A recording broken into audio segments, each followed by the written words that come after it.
இயேசுவில் பிரியமான சகோதர சகோதரிகளே, நீதிமான்கள் மனித நேயம் கொண்டவர்களாக இருக்க வேண்டும் என்று இறைவன் விரும்புகின்றார்.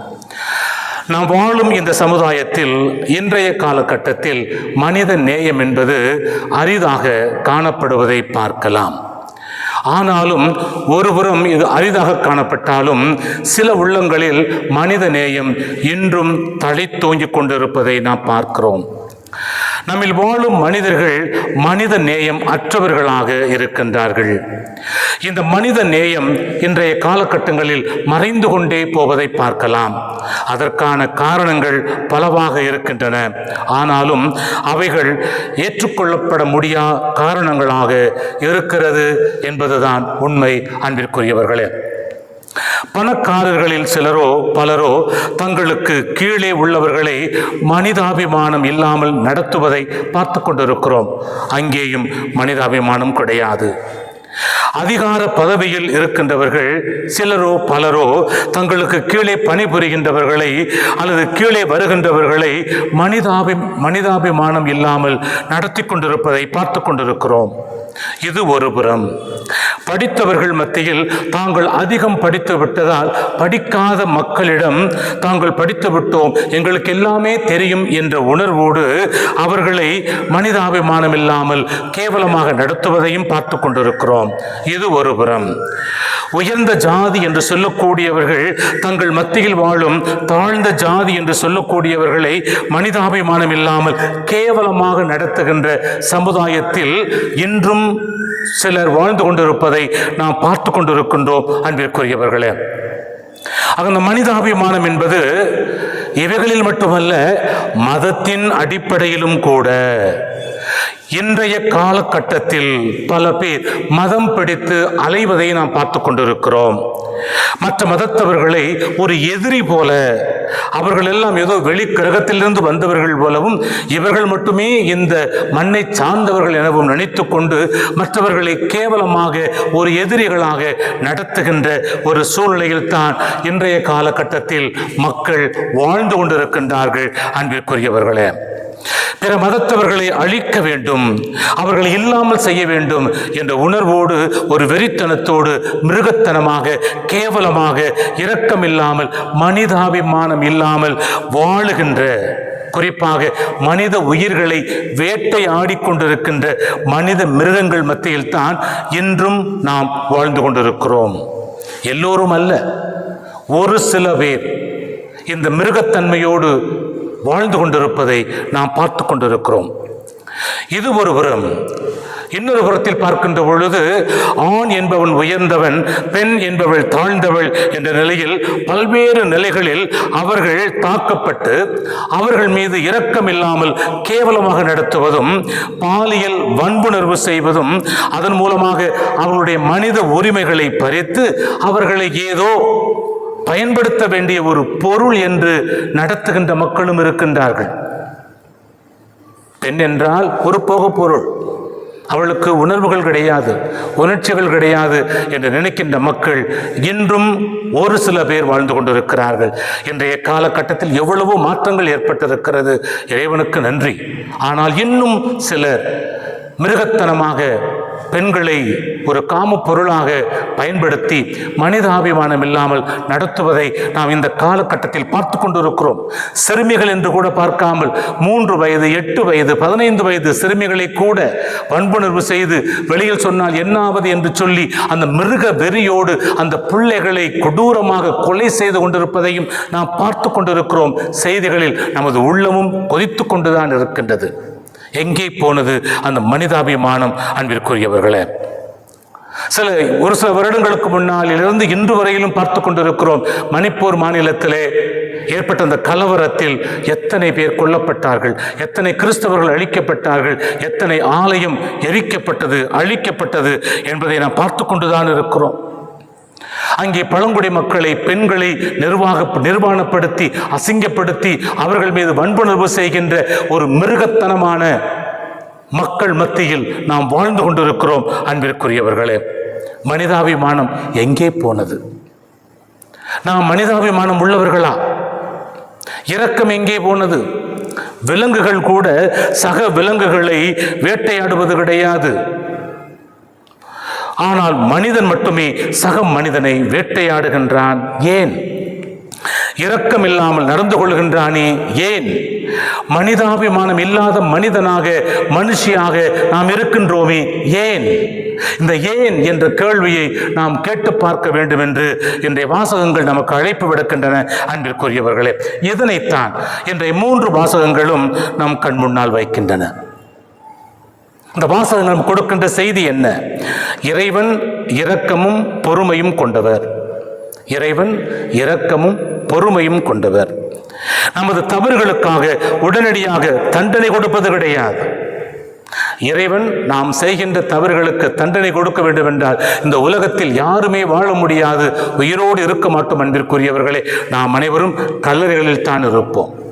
நாம் இன்று உயிர் வாழுகிறோம் என்றால் அதற்கு காரணம் இறைவனின் இரக்கமும் அவருடைய மன்னிக்கும் குணமும். அன்பிற்குரியவர்களே, ஆக தண்டிப்பதற்கு பதிலாக இறைவன் பொறுமை காத்து கொண்டிருக்கிறார். நாம் திருந்தி மனிதர்களாக வாழ ஒரு வாய்ப்பு கொடுப்பதை பார்க்கிறோம். அதைத்தான் இந்த வாசகங்கள் நமக்கு கொடுக்கின்றன.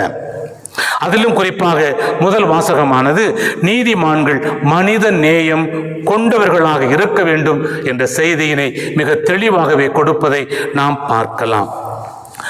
முதல் வாசக ஆசிரியர் கூறுகின்றார், இறைவன் பொறுமையுள்ள கடவுள். இறைவன் பொறுமையுள்ள கடவுள், நீதியோடு தீர்ப்பு வழங்கக்கூடிய கடவுள். யாருக்கும் முறைகேடாக அவர் ஒருபோதும் தீர்ப்பு வழங்கியது கிடையாது, வழங்கவும் மாட்டார், உடனடியாக தண்டிக்கவும் மாட்டார் என்று கூறுகின்றார். தொடக்க நூலில் பார்க்கின்றோம், இறைவன் தவறு செய்தவர்களை உடனடியாகவே தண்டிக்கின்றார். அவர்களின் செயல்களுக்கு தக்க பாடத்தை கற்றுக் கொடுப்பதை நாம் பார்க்கலாம். ஆனால் இப்போது இறைவன் பொறுமை காக்கின்ற கடவுளாக, திருந்துவதற்கு வாய்ப்பு கொடுக்கின்ற கடவுளாக இருக்கிறார் என்று பார்க்கின்றோம். அவர்கள் சாவுக்குரியவர்களாக இருந்தும் மிகுந்த கனிவோடும் மிகுந்த இரக்கத்தோடும் அவர்களை தண்டித்தீர். அவர்கள் தங்கள் தீச்செயல்களை விட்டுவிடும் பொருட்டு காலமும் வாய்ப்பும் கொடுத்தீர் என்று இந்த வாசகம் கூறுகிறது. தொடக்க காலத்தில் உடனடியாகவே தண்டிக்கின்ற கடவுள் இன்றைய இந்த முதல் வாசக காலகட்டத்தில் அவர் பொறுமையுள்ள கடவுளாக, காலம் தாழ்த்துகிறவராக இருக்கிறார் என்று கூறுகின்றார் இந்த நூல் ஆசிரியர். ஆக இறைவன் நமது பாவத்திற்காக நம்மை தண்டிக்க உரிமை இருந்தும் அவர் மனிதாபிமானத்தோடு பொறுமையோடு நடந்து கொள்கிறார் என்பதுதான் உண்மை. அன்பிற்குரியவர்களே, இந்த 2வது வாசகத்தில் பார்க்கலாம். ரோமை மக்களை பார்த்து பவுலடியார் கூறுகின்றார். அந்த வாசகம் ரோமை மக்களுக்கு எழுதப்பட்ட வாசகம். மனித நிலையில் நாம் மிகுந்த வலுவுள்ளவர்கள் போல தோன்றினாலும் நாம் உண்மையில் வலுவற்றவர்களாக இருக்கின்றோம். பல சமயங்களில் நாம் நமது இயலாமையை உணரும் போது நம்மால் எதனையும் செய்ய முடியாத, ஏன் யோசிக்க கூட முடியாத பலவீனமான நிலைக்கு நாம் தள்ளப்படுகிறோம். அன்பிற்குரியவர்களே, அதைத்தான் அவர் கூறுகின்றார். அப்படிப்பட்ட தள்ளப்பட்ட நிலையிலும் தூய ஆவியானவர் நமது நிலையினை உணர்ந்து, நாம் வாழுகின்ற நிலையினை உணர்ந்து நமது உள்ளத்தினை ஆராய்ந்து பார்த்து நமக்காக பரிந்து பேசுகிறாராம் வானக தந்தையிடம். எனவே நாம் எப்பேற்பட்ட சூழலுக்கு தள்ளப்பட்டாலும் நாம் மிகுந்த பொறுமையோடு இருக்க வேண்டும். பொறுமை இழந்து விடக்கூடாது, பொறுமையோடு இருக்க வேண்டும். இறைவனிடம் நம்பிக்கை வைத்து நாம் வாழ வேண்டும். அப்போது இறைவன் தூய ஆவியின் வழியாக நம்மை வழிநடத்துவார், நம்மை தேற்றுவார் என்று பவுலடியார் கூறுவதை 2வது வாசகத்தில் பார்க்கலாம். நற்செய்தி வாசகத்தில் இயேசு 3 உவமைகளை கூறுகின்றார். சில சமயங்கள் மக்கள் சொல்வார்கள், ஏன் குருவானவர் ஒன்றுக்கும் மேலான நிகழ்வுகளை சொல்லிக் கொண்டு போகிறார், ஏன் நேரத்தை வீணடிக்க வேண்டும், ஒன்று சொன்னால் போதாதா என்று கேட்பார்கள். நீங்களும் கேட்டிருக்கலாம். இங்கே நாம் பார்க்கிறோம், இயேசு தன் சீடர்களிடம் பேசிய போதும் மக்களிடம் பேசிய போதும் இயேசு இது போன்ற உவமைகள் வழியாகத்தான் பேசியிருக்கிறார். இன்றைய வாசகத்தில் 3 உவமைகளை அவர் பயன்படுத்துவதையும் நாம் பார்க்கலாம். அவர்கள் நற்செய்தி வாசகத்திலே கூறுகின்றார் நற்செய்தியாளர், இயேசு உவமைகளின்றி அவர் அவர்களோடு வேறு எதையும் பேசவில்லை என்று கூறுவதை நாம் பார்க்கலாம். அப்படியானால் இயேசுவும் ஒரு கருத்தை சொல்வதற்காக உவமைகளை, நிகழ்வுகளை எடுத்து வைப்பதை பார்க்கிறோம். முதலில் வயலில் விதைகளுக்கு மத்தியில் விழுந்த களைகள் என்ற உவமையை தொடங்கியவர் அதனைத் தொடர்ந்து கடுகு விதை உவமையையும் புளிப்பு மாவு உவமையையும் பற்றி பேசுகின்றார். இதை சொல்லி முடிந்ததும் சீடர்கள் தனியாக வந்து அந்த கோதுமை விதைகளுக்கிடையே விழுந்த களைகள் பற்றிய உவமையை எங்களுக்கு விளக்கி கோருங்கள் என்று கேட்கின்றார்கள். ஏனென்றால் அவர்களுக்கு அது புரியவில்லை. இயேசுவோடு இருந்த சீடர்களுக்கு அது புரியாத ஒரு புதிராக இருக்கிறது. எனவேதான் அவர்கள் கேட்கின்றார்கள், எங்களுக்கு அதை விளக்கித்தாரும் என்று.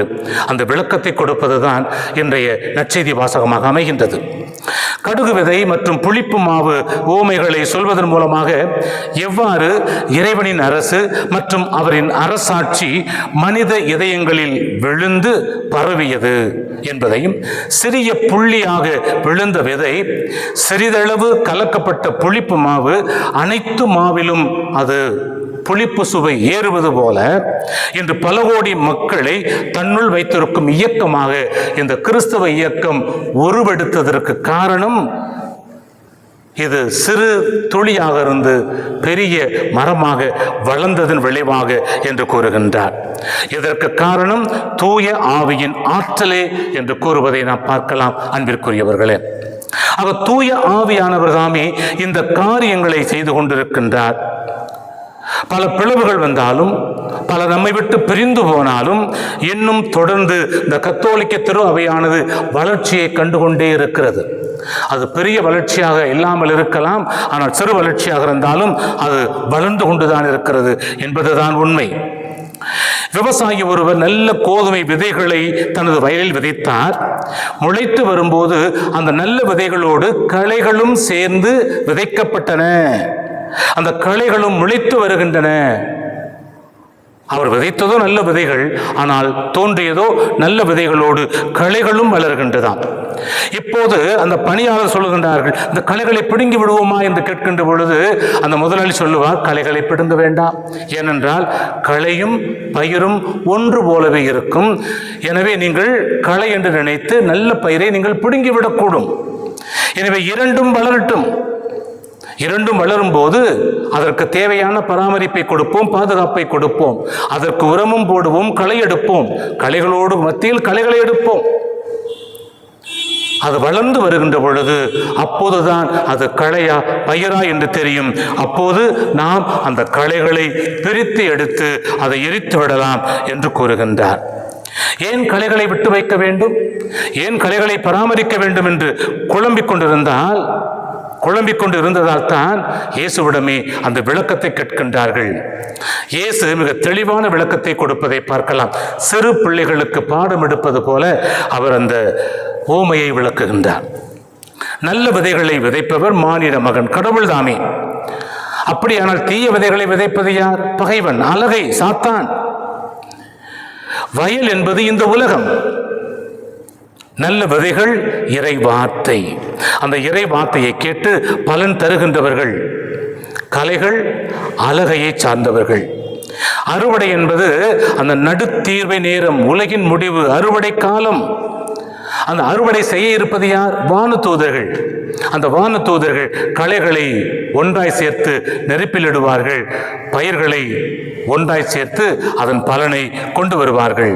அப்ப இறுதி நாள் வரையிலும் தீயவர்களும் மனமாறி இறைவனை ஏற்றுக்கொள்ள வேண்டும் என்ற ஒரு செய்தியை கொடுப்பதை பார்க்கலாம். அப்ப தீயவர்களும் மனமாறி இறைவனை ஏற்றுக்கொள்ளக்கூடும், தங்கள் தீய வழியை விட்டு நல்ல வழியில் மாறக்கூடும் என்ற நம்பிக்கையோடு இருக்கின்றார் என்ற செய்தியை கொடுப்பதை பார்க்கலாம். இவ்வளவும் செய்தும் அவர்கள் மனம் மாறவில்லை என்றால் அவர்களின் அழிவை யாராலும் தடுக்க முடியாது. அன்பிற்குரியவர்களே, அது நீங்களாக இருக்கலாம், நாங்களாக இருக்கலாம், யாராக இருந்தாலும் கடவுளுடைய விருப்பத்திற்கு மாறாக அவருடைய பொறுமையை கடந்து நாம் தீய வழியில் வாழ்ந்து கொண்டிருந்தால் இறைவன் நம்மையும் தண்டித்து விடுவார் என்பதைத்தான் இந்த ஓமை நமக்கு கூறுகின்றது. இன்னும் இந்த உலகம் என்னும் வயலில் நல்லவர்களும் தீயவர்களும் வாழ்ந்து கொண்டிருக்கின்றார்கள். ஆனால் இறைவன் நல்லோர் மேலும் தீயோர் மேலும் தன் கதிரோனை ஒதுக்கச் செய்கிறார் என்று பார்க்கின்றோம். அதாவது மனிதாபிமானத்தோடு, அதாவது இரக்கத்தோடு இறைவன் நல்லவர்களையும் தீயவர்களையும் நடத்துகின்றார். அன்பிற்குரியவர்களே, பாவிகள் சாக வேண்டும் என்பது என் விருப்பம் அல்ல, மாறாக அவர்கள் மனம் வருந்தி மனம் திருந்தி வாழ வேண்டும் என்பதுதான் என் விருப்பம் என்று ஆண்டவர் கூறுகின்றாரே, அதுதான் அவருடைய பொறுமையை நமக்கு வெளிப்படுத்துகிறது. எனவேதான் இறைவன் மிகவும் பொறுமையோடு இருக்கின்றார். அவர்கள் மனம் மாறுவார்கள், தீய வழியினை விட்டு விடுவார்கள், நல்வழியில் வாழ முன் வருவார்கள் என்ற நம்பிக்கையோடு அவர் தன்னை எதிர்பார்ப்போடு காத்து கொண்டிருக்கின்றார். அன்பிற்குரியவர்களே, நாம் நல்லவர்களாக இருக்கலாம், மற்றவர்கள் கெட்டவர்களாக இருக்கலாம். அதனால் நாம் அவர்களை ஒதுக்கி வைக்க வேண்டும், அவர்களை மோசமானவர்கள் என்று முத்திரை குத்த வேண்டும் என்பது அல்ல. அவர்களும் மனம் மாறுவதற்கு நாம் ஒரு வாய்ப்பினை கொடுக்க வேண்டும். அன்பிற்குரியவர்களே, இன்று எத்தனை பேர் நம்மில் பிறருக்கு ஒரு வாய்ப்பை கொடுக்கின்றோம், ஒரு மன்னிப்பை கொடுக்கின்றோம். எத்தனை பேர் பிறர் செய்த குற்றத்தை பார்த்து நாம் பொறுமையை கடைபிடிக்கின்றோம். அன்பிற்குரியவர்களே, அவர்கள் மனம் மாறுவதற்கு ஒரு வாய்ப்பினை கொடுக்க வேண்டும். எவ்வாறு இறைவன் நாம் மனம் மாறுவதற்கு வாய்ப்பினை கொடுக்கின்றாரோ, பொறுமை காக்கின்றாரோ, அதுபோல நம்மோடு வாழ்கின்றவர்கள் குடும்பத்தவர்களாக இருக்கலாம், நண்பர்களாக இருக்கலாம், பணிபுரியும் இடத்தில் இருக்கலாம், தவறு செய்திருக்கலாம், குற்றம் புரிந்திருக்கலாம். அவர்கள் மனம் மாறுவதற்கு, அவர்களுடைய தவறை சுட்டிக்காட்டி மனம் மாறுவதற்கு ஒரு வாய்ப்பை கொடுக்க வேண்டும் என்ற செய்தியை அவர் கொடுப்பதை நாம் பார்க்கலாம். அதாவது அவர்கள் மீதும் மனிதாபிமானத்தோடு நாம் நடந்து கொள்ள வேண்டும் என்பதுதான் இறைவன் நம்மிடம் எதிர்பார்ப்பது. நாமும் மனம் மாற வேண்டும், பிறரும் மனம் மாற நாம் துணையாக இருக்க வேண்டும். நம் மத்தியில் உள்ளவர்கள் ஒருவேளை சூழ்நிலையின் காரணமாக தவறு செய்ய வேண்டிய சூழ்நிலை ஏற்படலாம். அவர்களை நாம் ஒதுக்கி வைக்காமல் அவர்களை நாம் ஏற்றுக்கொண்டு சகஜமாக அவர்களோடு இணைந்து வாழக்கூடிய ஒரு சூழ்நிலையை உருவாக்க வேண்டும். அவ்வாறு வாழுகின்ற போது நாமும் வாழ்வோம், பிறரையும் வாழ வைப்போம். இதுதான் நாம் புளிப்பு மாவாக கடுகு விதையாக இந்த உலகத்தில் வாழும் ஒரு சூழ்நிலை.